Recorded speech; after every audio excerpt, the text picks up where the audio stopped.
With SFO, the Greenskins are now even more focused on constant battle to fuel their economy, have a totally unique settlement building system, and each legendary lord comes with their own unique mechanics. Let's take a look at the mod and see just how everything works. And if you want to see how to get 0 ads, then become a channel member for just $1 a month. All the same videos and none of the ads. Now, onto SFO. The first major change you notice when playing is just how hard their economy now relies on battling.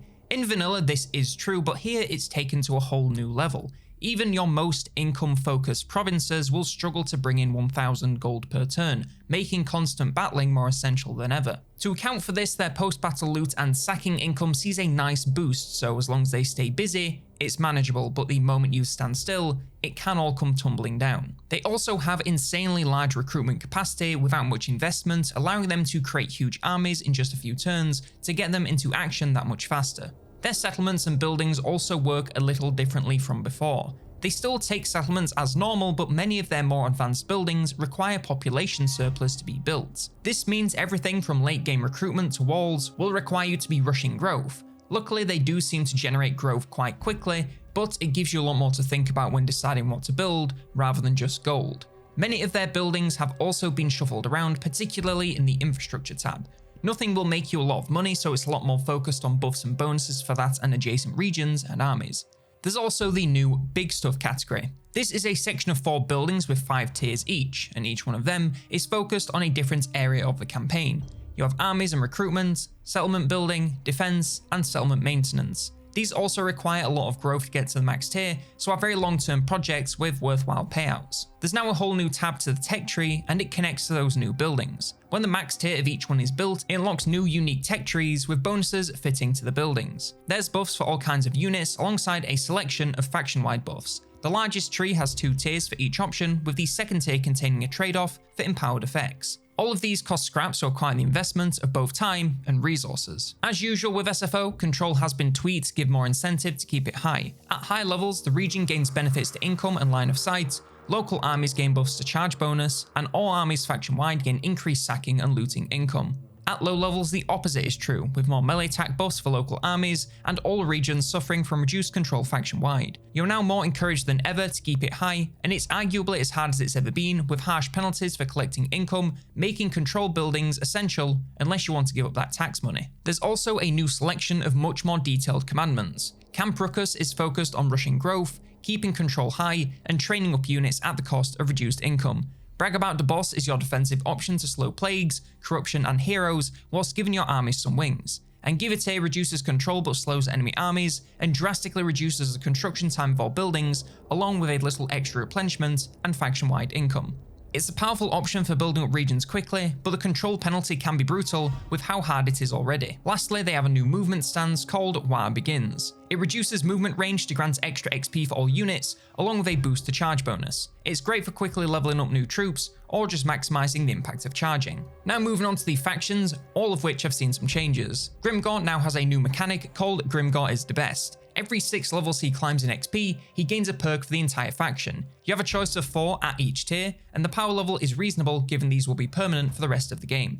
Fightiness is also seen in return just for Grimgor's armies. This is a bar that every army in the faction has that is essentially a marker of how often the army has been battling. If your armies are regularly fighting and winning, they'll increase their fightiness. However, if they're stood still in recruiting, it will decrease. At high levels, this grants armies all kinds of bonuses, such as extra movement range after a battle victory, and resistance for certain units. If it gets too low, units will have debuffs and will start to take attrition, and at very low levels you'll have the option to call discontent, which resets to a high level at the cost of heavy casualties. It can be a little bit tricky to maintain, but the bottom line is have armies battling regularly to keep them performing at their best. Grimgor can now recruit all hero types anywhere on the map provided he has the capacity. All elite orc units now cause fear, and he brings 2 new abilities for each variety of black orcs. Lastly, he can make use of the unique Immortals unit. His army now has an increase to post-battle income, and he gains extra weapon strength for each legendary lord he beats in combat. Azhag also has a new mechanic related to his Crown of Sorcery. Over the course of the game, he earns Whispers of Nagash by winning battles, and simply over time. The more whispers he has, the more faction bonuses he collects for reduced attrition and use of the Undead War summon ability. Once he gains 25, he can activate the Crown's Whispering. This gives him the option of 4 factions to battle over the next 25 turns. These provide him with a mission to win battles against that faction in exchange for some faction bonuses and powerful items. You also gain these bonuses for 5 turns at the start to help you with this quest. His relations see a small improvement, and he now has increased research rate and income from raising instead of the Law of Death and Trollhag bonuses. Skarsnik's new mechanic is the Warlord's Orders. This allows him to spend scrap to give his faction temporary buffs. These are generally unit focused with various stat buffs and abilities. It's another way to spend scrap which is pretty hard to reliably farm anyway, so it makes for a good choice when deciding where to use it. He now also suffers from reduced research speed until 8 peaks is captured, and he also loses his hero action costs, upkeep reductions, and ambush success chance increase. As for his army, his Night Goblin buffs are slightly reduced, but he now brings massive growth to his local province, allowing him to grow settlements extremely quickly. Wurrzag now has even more of a commitment to the bit of Savage Orcs. His old unique line is reworked to contain a few more buffs, alongside the brand new Great and Green line, full of buffs exclusively for Savage and Savage adjacent units. His Savage Orc camp buildings now also come with a few faction-wide and local bonuses for Savage units, so you're really encouraged to build them everywhere you can. He drops pretty much all of his other vanilla effects and instead grants high health units perfect vigor, a reduction to enemy hero success chance, and access to the Savage Rogue Idol unit. Technically, he also has a unique Savage Orc war boss, but that isn't too unique anymore.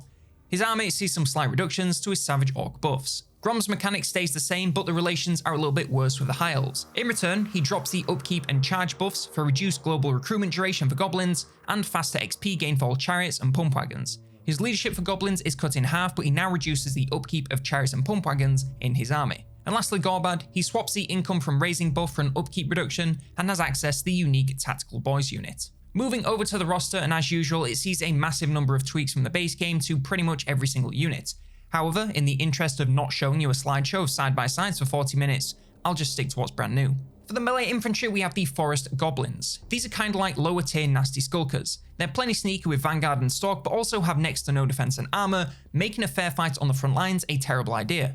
Instead, they work best at flanking to get into the enemy backlines or sandwiching the front lines, similar to unmounted Spider Riders. Their lethal poison will heavily weaken whatever they attack, and their proper smash ability will increase their damage output whilst making them even squishier, so really pick the least threatening melee targets you can. We also have the Bone Clubber Tribe Savage Orcs. They're pretty much what you'd expect. Bigger, nastier Savage Orcs with added spell resistance and stat improvements across the board from big guns. Their magical and disrupted imbued attacks make them excellent versus other resistance or otherwise magically enabled units. Larger proper smash and frenzy also make their attack climb sky high, making their damage output pretty scary even without a ton of armor piercing. They're a strong late game front line for any Savage Orc focused army, aka whenever you're playing as Wurrzag. There's also a new monster unit, the Squig Big Buster. These are a small entity count but larger mass squig herd with much improved stats. They have excellent speed, melee stats, and armor piercing anti-infantry damage. They even have decent leadership, so they shouldn't break the moment they hit combat, which is a nice change. They also have a number of abilities to improve the defense of nearby allied units, increase their damage whilst in winning combat, and spawn a squig herd upon death. They're a strong mid-game charging unit for taking on back lines or the backs of the front lines. Any more than that against anything that can fight, and they'll start to struggle hard. We also have some Regiments of Renown / kind of unique-ish units. First up, the Immortals, and these are a great weapons Black Orcs unit. They gain a little bit of leadership, speed, and melee stats over the base unit, but do drop a significant amount of entities. They do gain expert charge defense and immunity to flanking alongside some missile resistance, and an ability to buff their lords and heroes when in melee. The Savage Rogue Idol is of course a Rogue Idol. It drops a little speed to gain improvements to most other stats, including nearly unbreakable leadership and a nice chunk of damage. It also has a ton of new abilities like its active Earthquake Explosion, and various passive auras to increase the armor of nearby allies, Winds of Magic recharge and reserves, constant damage over time to enemies, and regeneration. The Tactical Boys are kind of like Ruglud's armoured orcs. They seem to be a more available version of the Regiment of Renown, with comparable stats but just a little less armour. They're a decent mid-range missile unit with okay but not overly armour-piercing damage. They can look after themselves in melee, but again, aren't anything to get too excited about, with a pretty moderate damage output. And lastly, the Bony Boys are a version of Orc Boys. These are the summonable units Azhag can make use of. They're weaker than Orc Boys in everything defensive, making them incredibly vulnerable to all kinds of damage. However, their attack and damage remains basically the same, so they can be useful for some extra oomph. As they're a summon, keeping them alive isn't that much of an issue, so plop them down for some added damage output wherever needed. Now to wrap up with a review of the Greenskins in SFO. I was honestly pretty surprised when I started playing the Greenskins, as I felt like vanilla Greenskins were pretty much spot on with no real room to improve them. Well, I'm very glad to be wrong, because this is the far superior way to play the faction, no matter what lord you choose.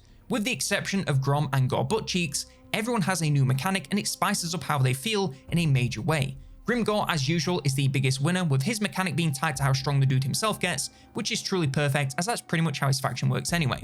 The Savage Orc focus of Wurrzag now feels a little more viable, and at the very least more committed, rather than just picking the units because you can. And Skarsnik has even more motivation to take 8 peaks and even more ways to give him the power to do that. As for the stuff done to the faction on the whole, in my opinion, it's nothing but improvements. Greenskins are totally battle focused anyway, so leaning their economy to show that is a great change. It makes them feel a little more urgent, as you will constantly be in the red, so need constant battling to stay afloat. This makes them a little more challenging without making them actually hard and annoying to play, which is a great balance. I love the new settlement building system that's a hybrid between regular building and Horde gameplay. The constant need for growth makes building limited by something other than the absurd amount of gold you'll no doubt be farming, and is a great way to keep them balanced whilst letting them have a crazy economy. The new buildings and accompanying tech tree give you a few more options of what to build, and the rest of the little changes to commandments, control, and their new movement stance are all nice touches. This is one of the most fun campaigns I've had playing SFO, as it took a faction who I thought were a little overplayed at this point and breathed new life into them in ways I never would have thought of. It's an easy recommend for anyone looking to enjoy the Greenskins, as, if you ask me, this is the definitive way to do so. But what do you think of the Greenskins and SFO? Are they an improvement over vanilla, or is complicating the masterpiece that is Infinite Gold Grimgor a cardinal sin? Let me know in the comments below, like the video if you did, subscribe to see more, and if you want another mod video, then check out this one, all about the strategic campaign compilation, also known as Hardcore Difficulty for Warhammer 3.